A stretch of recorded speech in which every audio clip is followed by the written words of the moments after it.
Hey house guests, welcome to today's Big Brother 20 updates and spoilers. Our house guests of the day are Nick, Randy, and Pearl. Yay! Thank you guys so much for the support. We really appreciate it. And they want to know, if I was on the show, that's funny, which puppet would mom use for me in the puppet shows? That's a great question. Definitely one with like big eyes and like a tiny face. So maybe like the one that we used for Ariana Grande / Caitlyn with that huge head. Or maybe we have like this Belle doll, like the Emma Watson Belle. Maybe, I don't know. But those are the two that pop into my head. But let me know what you guys think. What doll would you use for me? And if you guys want to be house guests today, check out our Patreon link in the info box below. Thanks again for the question, guys. So let's just jump right in. Sam is still continuing to eat her meals on the spiral staircase leading up to the HOH room. And it's really been getting on Angela's nerves. She's like, I could fall. She's always in the way. She doesn't even move. So yesterday morning, Angela was bringing down some stuff from her HOH basket. She had her hands full, and she was trying to pass by Sam. Sam didn't get up. And Angela, I don't know if she like slipped or what, but she dropped a bottle of sauce or something on the floor. Luckily, everyone was okay. She didn't end up like busting her A or anything. The sauce was okay too. I guess it was in a plastic bottle and it didn't like explode. So it was all good. And you would think that Angela would be super pissed after that, but she actually had a really nice chat with Sam just about like whatever, regular stuff, not game related. So that's cool.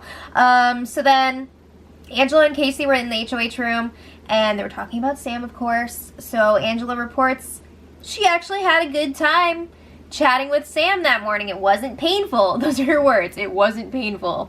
So Casey's like, well, I got called to the DR at 1:45 a.m. last night, and Sam just so happened to be in the shower at the time, so she called her over to chat, and Sam was like, would it be stupid to ask if you would use the veto on me? And Casey was like, can we talk about this another time? Like, she had just won the veto not that long before. She had just woken up from slumber and she was going in the diary room. So she was like, let's talk about this at a later time. Casey is not going to use the veto, but she's not saying that yet. So Angela brings up the last time she won HOH when Sam approached her like immediately after asking what she was going to do. They're really annoyed that Sam is always criticizing people for playing the game, and she gets angry when people ask her how she's voting and things like that. But she's always super quick to ask the HOH or Power of Veto winner what they're going to do. You know, she acts all not interested in the game, but then when she wants to guarantee her safety, she's like, what are you thinking? What are you going to do? So that's a little bit off-putting. But again, Casey is not going to be using the Power of Veto. That's all there is to it. So, meanwhile, JC was scolding Tyler again. He was telling him, I'm going to get 4th place because of you. You shouldn't have taken out Brett during the double eviction. You should have separated Angela and Casey. And Tyler's asking him, like, okay, if you're so scared about next week, why don't you just win the HOH? There's an idea. He says you always sell yourself short. Maybe not, like, the best joke or like saying to use for JC, because like he is really sensitive about that. But JC says he would have won this HOH if Angela wasn't there. We don't know that that's true because Sam could have won that one too. But JC says they need to separate the girls next, and the girls will not take Tyler to the end, so he shouldn't even think about it. Yeah, they definitely would. I think they would.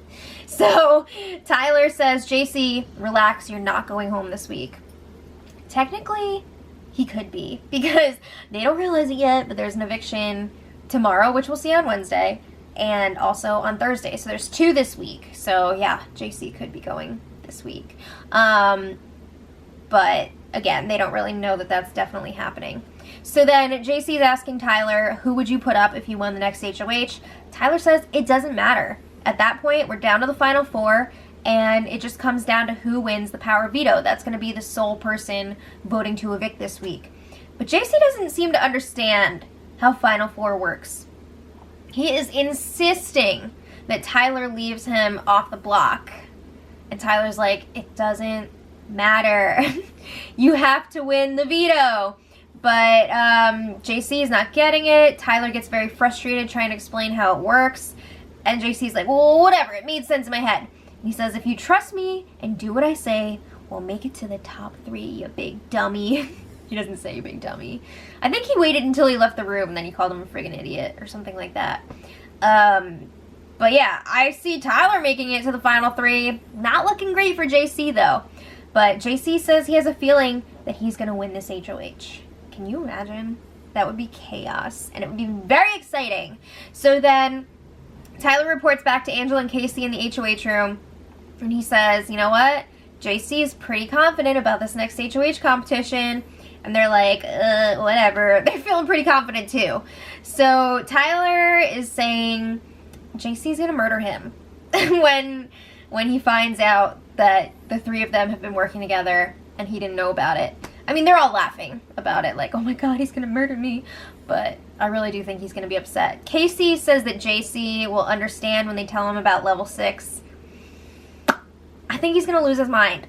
I think he's going to lose his mind. They think, yeah, he's gonna be pissed, but they feel like he's gonna respect it. I think he's gonna be really, really, really hurt. But they want to rattle JC a bit before that final POV competition so he won't win. I think they're just planning on acting like super confident. I don't think they have anything like specifically they want to say to him, but they want to wait until after that competition to tell him about level 6, which kind of sucks because that means that we're going to be robbed of that, because that's going to happen while the feeds are down, because the feeds are going to be down probably from tomorrow morning until after Wednesday night's show. So we're going to be missing some important stuff here. But anyway, a little while later, level 6 my math is not working. Level 6 takes a bubble bath together. Cool. Okay. And then after that, Sam pulls Casey into the have-not room to look at her dream catcher. No, really though. She does show her the dream catcher, but the real reason she wanted her in there was to ask, have you talked to Angela yet? Casey says, we did talk briefly, but Casey points out that she hasn't used any of the vetoes that she's won. This is her 4th veto, and I want to correct something I said the other day. I said that it was like her 4th one in a row. I'm an idiot, okay? Obviously, Angela won the power veto during the double eviction, so that broke the streak. I forgot about that.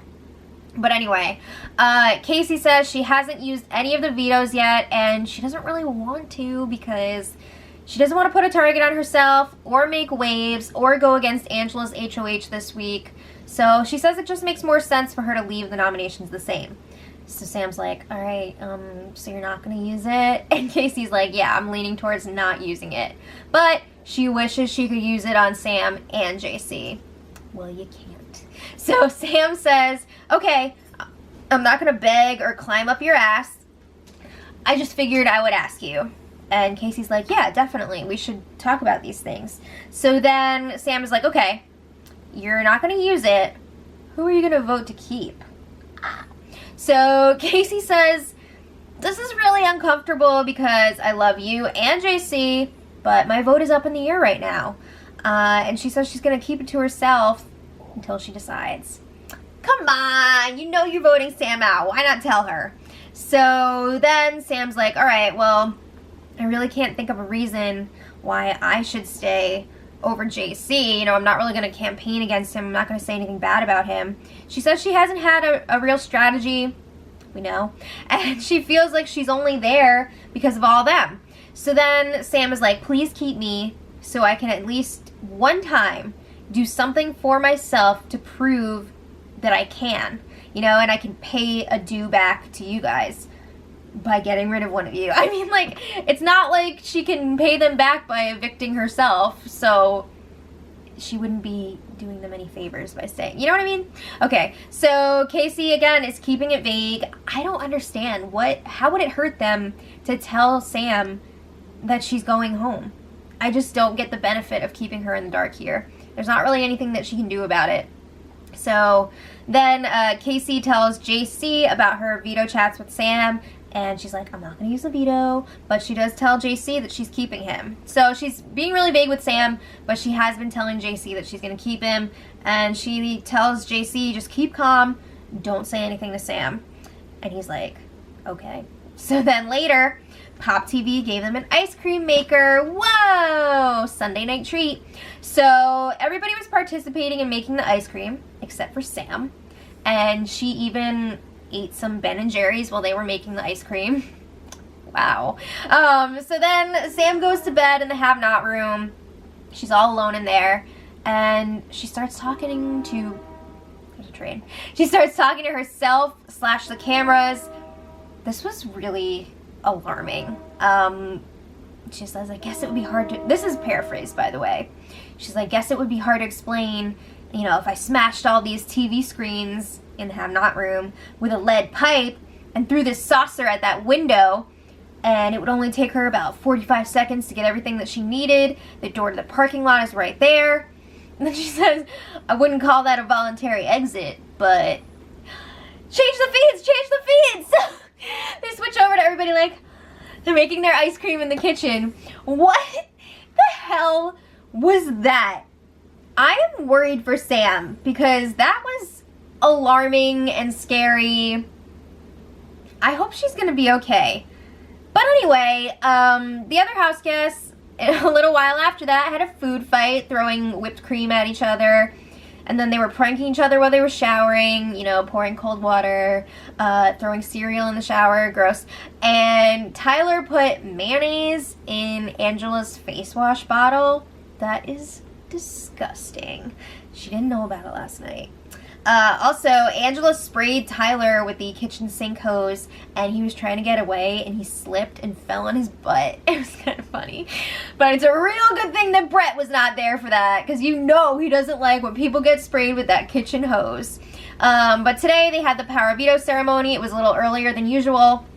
Casey did not use the veto, which means that Sam and JC remain on the block. One of them will be leaving tomorrow, but we won't see it until Wednesday. And then Angela washed her face with mayo. And she didn't even know that it was mayo. She thought he put sunscreen in there. So Tyler spelled out, I'm sorry, with candy on the HOH bed. And at that point, she didn't know what he was apologizing for. But eventually he told her, yeah, I put mayo in your face wash. Ew! But she forgave him, so... That's where we're at right now. We've got the eviction tomorrow. I'm expecting the feeds to go down in the morning, so we will have a spoiler video tomorrow, but I don't think there's going to be one for Wednesday because there's nothing to talk about. But I'll see you guys tomorrow, and until then, much love.